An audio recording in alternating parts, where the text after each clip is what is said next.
build new relationships and share like what we're doing over here. Like a lot of people, like I tell them about what you're doing with like the social development center, the kids coming out of the rehab, and I mean, that's a new program for us. Yeah. So how's it going, man? So it's like this. So like I have a vision of what like is supposed to be like. I wanna see like in the future, like it's a big dream that might not be like what you're doing over there in Leblon, like you have scholars and stuff, and then they're like taking over already. So that's the because when you see that something like that, sometimes it's super daunting to go start from the zero. So sometimes I get a little frustrated and stuff, but you always like it happens. It's like because you start from but I'm super like we have two kids who just came out from the RRCY, so they finished their that's the rehab. Yeah, the rehab center. So they're sentencing and now it's over. So they're in the transition period for like 6 months, like a probation thing. So they have to go, supposedly to go to the respective barangays for their social welfare, social worker to have their check in. Check in, and then give them like what are their goals? You're gonna go to school, go back to school, or find a job. Do they talk to you about what they talk to those? Sometimes, like in general. But some kids, excuse me, some kids are, especially this one guy. I kind of like so his transition period goes to Verlani. Right, so it's easier for me to get in touch with him, get more of like a one-on-one thing. So you can catch him because he has to go to this other foundation we work with. You can meet him there because he is required kind of to go there as well. So he the first month he was out, he was there every day because he has to go to school. He has to finish his the ALS program, so he has to have the test. So these guys, a lot of these guys coming out, they have varying levels of education. Yes, so some guys didn't finish elementary school, some guys finished elementary, and then they're gonna take their exam for high school. Then some guys already finished high school, so the social worker would like this is how they wanna. If you're already graduate or something like that, they can help you find a job or help you do Is that realistic? It's super hard, especially with the stigma of them coming from the thing. Yeah. So, but there's a lot of good. I didn't even know about it. Like all those scholarship programs that they offer. Like I was so amazed. Like I didn't know that people have got access to all these opportunities. Like because when I was studying, it's so hard for me to finish college because I have to work, I have to do this, I have to find another. These are well-known things that you can apply for. There's a lot of assistance. If you know, or if you're willing. Right. Like, because these guys, like, this is my kind of like how I see it. That's why I'm talking to Bunny or from Verlani. So we're kind of like, how do I get it across to them that hey, this is a great opportunity for you because this is not just like because I think they think that it's just it's given to them and then it's hard. High value for it. So like I was saying, like this is hard for when I was studying or other kids. When I see other kids, they're struggling to like they're working really hard. I want to go to college. I want to do this. So they're motivated to do it. Like these guys are like so it's hard. So I kind of like mix it up. Like I don't really pressure them. Hey, you can't because this is I gotta. That's why it's important for me to have meetings with them and then to see what they're. And then this one kid has already had his girlfriend, I don't know, like pregnant and stuff. So it's another hurdle to get through. Yeah. So now I kind of like help him out. Hey, you gotta go to the parents. You want me to come with you? I want to be. So he has to tell. Yeah. Has he told already? Not yet. So that's why I kind of like this is the like because you're stacking all the. You're putting barriers on your thing, so you're making it so much harder on yourself. Yeah. But it's real life. Yeah. So it's not their fault. I mean, but I'm just there to listen. I'm just there to like, hey, guide them a little bit. But the thing is, it's just because it's a new project and stuff. Like I need to have like you know what I mean. We don't have the really strong connection yet to you know to. I think that when you talk about like, for instance, what the foundation is doing in Romulo and like N2L, and N2L as we talk on this podcast, like people know, but you know we're as part of like N2L Foundation, what's going on in Romulo. Man, we started in 2007. Yeah, so like, I mean, it's not what we're achieving now. Yeah. Like, you can piggyback here because on our mistakes, but yet it's still not a shortcut. Yeah. I mean, dude, you're still looking for that one guy who's like the champion, like an Epsky who comes out of there who's gonna like also have his own vision. And you're going from like our programs here in Bacolod right now are focused more on these guys who are really coming out of hardship. Hard places where, you know, they're coming back as criminal ex. I don't know what you even call it. People who've been in conflict with the law, who've served their sentence, and now they're trying to reintegrate, and you're trying to help them do that. And let alone their kids. They don't have the. So that's the challenge. But like it's you know, it's for me, like I kind of see like myself with them, like also like, because I don't really, when I was their age, probably even older than them, I don't even know what I'm doing. I don't know where I'm going. I don't know. I don't have like a plan of what I'm doing. I'm just going through life. Back then, I'm just going through. So you're not having. If we can look back at ourselves, like I tell Judah, like even with basketball time, like, hey man, dude, he's way better than I was at like 12 years old. You know, but he's lucky because he had someone to tell him and things like that. You know, my dad's always working. So I got a real job, so like I got chances to help him, you know, and go to all this games and stuff. But if you put yourself back in those age, you gotta even without those hardships, you was just. The things that were important to you, it wasn't like school, it wasn't those, at least it wasn't for me, like, I was in school to hang out with my friends and play basketball. That's it. And look for when's the next party going on? You know, when can we kind of, like, not trouble, like criminal trouble to get into, but like, dude, what kind of exciting stuff that's like, you know, risky can we get into, you know?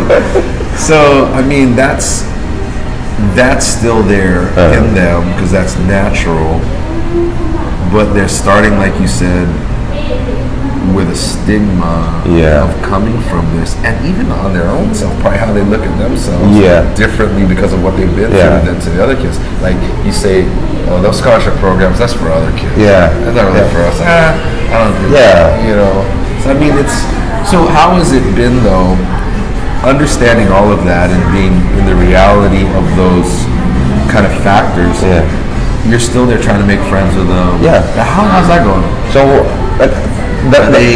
there's. I mean, it's a slow process, but we always like chat and message each other and stuff. Sometimes when we have like an appointment, for example, we go. So I take them to SDC to go back. So before, this is the place where we originally met them. Or they were like in detention before they served sentences. So I bring them back over there just to like, you know, like share the story. Well, some of the kids know them already. Some don't because some are new. So they gotta think, oh, what's life over there in the rehab center? This is another island, so it's a different like. Are the kids how is it for the kids when you're watching them, when they're sharing, the ones who are coming out of the rehab? How is it for you to watch them share their story with the kids who are waiting to go to the rehab? So I mean, like for them, it's like it's a way different experience. It's a special place for them. Like they always get always get like a little bit mad sometimes with the, hey, you guys have to do this and this, because over there you have to do the, like, when we have an activity, everybody has to gather. Everybody has to do this.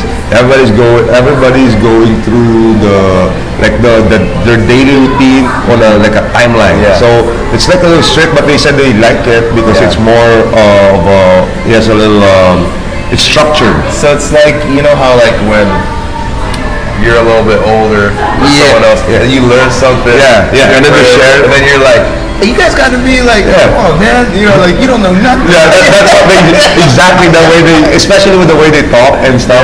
So the way when they say it, and plus the kids look up to them like, hey, these guys are, and then you can find the switch in their, especially when they talk about their time over there, and then the way they because I encourage them to tell the story and share what they experience over there. So the way they tell those kids, it's like they're super proud that they kind of like it because there's a structure. You don't have to be afraid of that, because some kids, because those kids they're from the streets, or like that's bad. That's bad. Yeah, controlling. Yeah, but exactly their mentality is that. No, I have to wake up in this. You have to dance in the. Of course you have to dance. So you have to do this when we're doing Zumba in the morning. You have to do that. Remember, I think was it Jocko Willink who was saying like discipline equals freedom? Yeah, exactly. Exactly. And so now these guys have had a taste of that. Yeah, just a little bit, and then when they share it with they share it to the other kids. Look, this is like it's fun, but there's really I like that. So, but in any case, that's the one thing that I like about that, like the way they talk about this, their experience, that time over there, and then the way they. So I'm gonna encourage you right now, right? This is my goal. So when I say this, is that I don't have has ever in the history some people brought back guys from there to go back and share with these guys. I don't know. I mean, so this is already a big deal. Yeah. You created a thing, of course, with our partners, but to actively and intentionally try to help these young men coming out of, jail, how to give back. Yeah. How to use the experience that they had to try to either inspire, inform, or whatever it is in their head to like. They do see a value because they want to help them transition. They want to teach them something. They want to share. And I mean that's compared to the attitude that you saw when we first met them. Yeah. Could you ever imagine that these guys would come around if you just look on the surface? That they would ever be talking like they're talking now. So like it's a bit like that's why it's so fun to see like that. Like they kind of take pride in what they experience. Like they kind of like they own it. Like hey, I did this. This is not so bad. Like I experienced this, and then so this guy, like this one kid, so he's basically the first guy who came out from the RRCY, the rehab center. So now, I mean, because I saw him do talk to the kids that way. So, and then he likes basketball. So I always bring him over there because we do basketball every week, so once a week. So I bring him over there and then we play. Sometimes I play, sometimes he plays. But when we go there, sometimes a lot of the kids were still sleeping. The kids are just those guys again. Some kids are we have like probably like 6 kids, or like we're playing, and then sometimes we do sometimes we just play because they don't want a lot of the kids really just don't even go out in their bed, right? So but he was like, they're not required. No, that's why it's hard. And then the house parents and stuff, they don't even care if I'm there or not. I don't know. They just don't. They just there. They're just on the other side. They don't even very, check. Very different. Loose. Yeah, super like loose. Being at the rehab center. You go there, kids are organized. they're waiting for you when you go in, and then after you transfer the activity, there's like a bunch of kids gonna transfer. So it's like a structured thing. So he wants it. I talked to him. Like, hey, we want to. He said he wants to replicate what we did, or like what the guys did in the rehab center or in SDC. So we kind of like play around, do basketball tournament or something, like make a little tournament for them. So but we did that before and stuff. So he would come with me with make the lineups and stuff. But kids don't. I'm not gonna play anymore. I'm not gonna. So it's hard. So now he was thinking that you know what we should do? We should do a real, like a formal tournament, like with uniforms, with the time, with the something they get more excited. Yeah, like we paint the basketball. It's a real tournament with kids from the outside, not just them. So them versus like other teams from. So he that's why he kind of like then I told him, hey, you should ask the supervisor. So he had a meeting with them. So it was cool. Like so the supervisor was excited. Oh, I'm gonna help you guys. He had to give a proposal. Yeah, a proposal. He did like I showed them how to make. I don't know if he made it, but he talked to and then the supervisor go ahead. We can make that little tournament. So we starting it. That's exactly like kind of what you set out to do. It's not to give them, hey, do this, but like, okay, that's your idea. Yeah. Let's try to present it. That's that thing, and I think, you know, they're gonna experience those ups and downs where like, you know, you're trying to talk to someone, you have something valuable, but these kids, they don't value listening to me.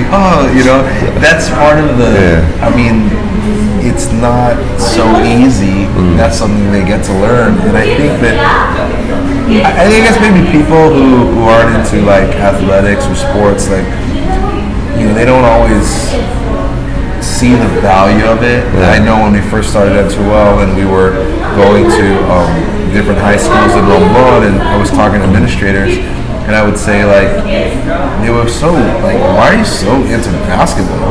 Like, you know, because those guys probably didn't play basketball, those principals, right? And they were like, oh, you know, most basketball players, they're into drugs and stuff. And I was like, yeah, we're into relationships. Because I would never know if they were doing drugs if I didn't actually have a friend. Like, because I'm trying to like kind of undermine and like, let's say, you can't assume that. That's right. But, you know, luckily they still welcomed us and we started the program and different things. But I think that I know for myself, and obviously we're coaches, jiu-jitsu is our business as well, but we believe in sport, we believe in competition, we believe in physical pursuits as a way to develop yourself and your potential. And, you know, this is, so, and many times young kids, especially young men, that's the only thing they know they care about. So that's the easiest way to connect. It's a big deal for them, especially if you make it nice and stuff. They're like super excited. So you just raise that. I think that's a good idea, and, you know, I'm excited to see how that works out. But I'm more excited to see like how you're going through the process with these young men who are trying to find their way back, but also find like, you're giving them an opportunity to give back, and they're finding out what that looks like, if they even like it, or like, you know, the rewards and the failures of that, and that's real life.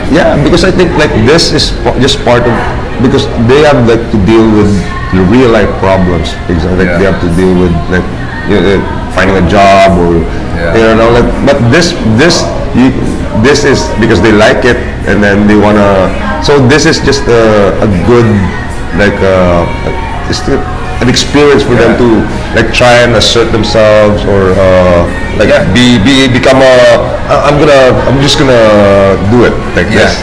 So it's, if they have that like confidence to, hey, I'm gonna talk to the head guy, and I think so it works. You know, we've seen it work, and I mean, just giving the opportunity to step out of your comfort zone, giving them the opportunity to like head a project, and whatever the result is, that's another thing you get to bond over, and you get to mentor them through and things like that.